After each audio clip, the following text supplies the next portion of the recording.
ચૂંટણી જેને લોકશાહીની સૌથી મોટી પ્રક્રિયા માનવામાં આવે છે, પર્વ માનવામાં આવે છે, જ્યાં મતદારો પોતાના પ્રતિનિધિઓ પસંદ કરે છે, પરંતુ સવાલ ત્યારે ઊભો થાય છે જ્યારે આ આખી પ્રક્રિયા જ ખરીદી વેચાણના આરોપોમાં ફસાઈ જાય. શું ઉમેદવાર હવે વિચારધારા પર નહીં પરંતુ ભાવ પર નક્કી થવા લાગ્યા છે? શું ચૂંટણીનું મેદાન હવે બજારમાં ફેરવાઈ રહ્યું છે? કારણ કે ભાવ બોલો, બેસી જાઓ, ફોર્મ પાછું ખેંચી લો જેવા શબ્દો હવે રાજકીય ચર્ચાનો ભાગ બની રહ્યા છે અને અમદાવાદમાંથી સામે આવેલી એક ઘટના આ જ સવાલોને વધુ ગંભીર બનાવી રહી છે. શું છે સમગ્ર મામલો? આવો વિગતે વાત કરીએ આ અહેવાલમાં. નમસ્કાર, હું છું ચિરાગ વર્ષાબેન. આપ જોઈ રહ્યા છો સ્વમાન. સ્થાનિક સ્વરાજ્યની ચૂંટણી પહેલા જ રાજકીય ગરમાવો ચરમસીમાએ પહોંચ્યો છે અને અમદાવાદના ઇન્ડિયા કોલોની વોર્ડ નંબર 22માંથી એક ચોંકાવનારી ઘટના સામે આવી છે. આમ આદમી પાર્ટીના ઉમેદવાર ભાવેશ કાકડિયાને ફોર્મ પરત ખેંચવા માટે ખરીદવાનો પ્રયાસ કરવામાં આવ્યો હોવાના આક્ષેપો સામે આવ્યા છે. આ મામલે એક કથિત ઓડિયો ક્લિપ વાયરલ થઈ રહી છે, જેમાં આરોપ છે કે ભાજપ સાથે સંકળાયેલા વ્યક્તિએ ફોન કરીને આપના ઉમેદવારને ફોર્મ પાછું ખેંચવાનું કહ્યું અને તેના બદલામાં પૈસા આપવાની પણ ઓફર કરી. આ જ વોર્ડમાં ભાજપ તરફથી પંકજ પટેલ ઉમેદવાર તરીકે મેદાનમાં છે અને આક્ષેપ મુજબ અર્પિત પટેલ નામના વ્યક્તિએ આ કથિત ફોન કર્યો હોવાનું કહેવામાં આવી રહ્યું છે. હાલ આ ઓડિયો ક્લિપની સત્તાવાર પુષ્ટિ થઈ નથી, પરંતુ આ વાયરલ ક્લિપને કારણે ચૂંટણી પહેલા જ રાજકીય માહોલ તંગ બની ગયો છે. સાંભળો આ ઓડિયો ક્લિપમાં શું વાતચીત થઈ રહી છે. તું સરેન્ડર કર દે ને, ફોર્મ પાછું ખેંચી લે. ના ભાઈ ના, કોઈ દી એવું બને નહીં. હે બોલ, તને તું કેટલા તને પૈસા અપાઈ દઉં? ના ભાઈ, પૈસા નથી જો તમારે. તું ફોર્મ પાછું ખેંચી લે યાર. સમરસ કરી કાઢ, સમરસ હે સમરસ કરી કાઢ. ના ભાઈ ના, સમરા શું કરે? તો બાકી અત્યારે તો યાર ના ના, મારા ભાજપની પેનલ જીતવાની છે.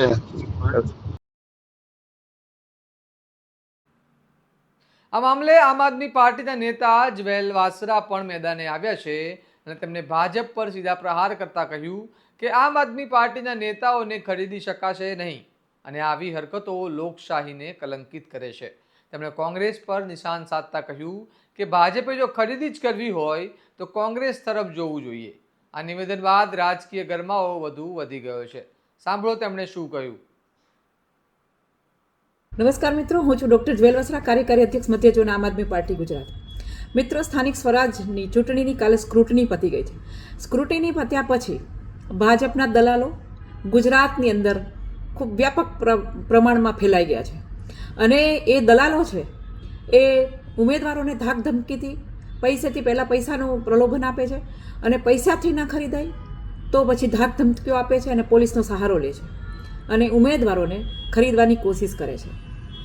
ઉમેદવારો એનો આજે આમ આદમી પાર્ટીના અમદાવાદના ઇન્ડિયા કોલોની વોર્ડ નંબર 22ના અમારા ભાવેશભાઈ કાકડિયાને ભાજપના ઉમેદવાર પંકજ પટેલે એમના દલાલ અર્પિત પટેલ દ્વારા ભાવેશ કાકડિયાને ફોન કરીને પૈસાની લાલચ આપે છે અને ખરીદવાની કોશિશ કરે છે. પરંતુ આ પંકજભાઈ અને અર્પિતભાઈને હું કહું છું કે આ આમ આદમી પાર્ટીના કટ્ટર ઈમાનદાર ઉમેદવારો છે. આ તમારી કોઈ લાલચથી, તમારા કોઈ લોભ, તમે કોઈ જે લાલચ આપો છો એ લોભ લાલચથી ખરીદાય એવા ઉમેદવારો નથી. તો આ જે લોકશાહીનું પર્વ છે એને આપણે ધામધૂમથી ઉજવવાનું હોય છે, ના કે ગુંડાગીર્દી કરી અને ના કે ધમકીઓ આપીને આ પર્વને ઉજવવાનું હોય છે. એટલે મહેરબાની કરીને તમે આમ આદમી પાર્ટીના ઉમેદવારોને ખરીદવાની કોશિશ ના કરો. વેચાણીનો માલ છે એ કોંગ્રેસમાં છે, ત્યાં ખરીદારી થાય છે. તમે કોંગ્રેસમાં જાઓ અને કોંગ્રેસમાંથી ખરીદારી કરો, આમ આદમી પાર્ટીમાંથી નહીં. આમ આદમી પાર્ટીનો એક પણ કેન્ડિડેટ છે, એક પણ ઉમેદવાર છે એ તમને ક્યારેય જવાબ નહીં આપે, કેમ કે એ અરવિંદ કેજરીવાલના કટ્ટર ઈમાનદાર ઉમેદવાર છે. એટલે ફરીથી કહું છું, લોકશાહીનું હનન ના કરો, લોકશાહીના પર્વને ધામધૂમથી ઉજવો. જય હિન્દ, જય ભારત, જય જય ગરવી ગુજરાત. હવે આ સમગ્ર ઘટનાએ એક ખૂબ જ ગંભીર સવાલ ઊભો કર્યો છે. શું ચૂંટણી ખરેખર નિષ્પક્ષ રીતે થઈ રહી છે કે પછી ક્યાંક ને ક્યાંક મેનેજમેન્ટ અને ડીલિંગ ચાલી રહી છે? કારણ કે એક બાજુ વિપક્ષ ફોર્મ રદ થવાના મુદ્દે ચૂંટણી પંચ પર આરોપ લગાવે છે અને બીજી બાજુ આવી ખરીદીના આક્ષેપો સામે આવે છે, તો સમગ્ર પ્રક્રિયા પર વિશ્વાસ ડગમગી જાય છે.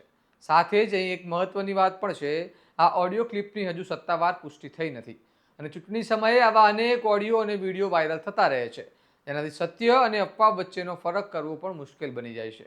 એટલા માટે આ મામલે ચૂંટણી પંચ દ્વારા નિષ્પક્ષ તપાસ થવી અત્યંત જરૂરી બની જાય છે.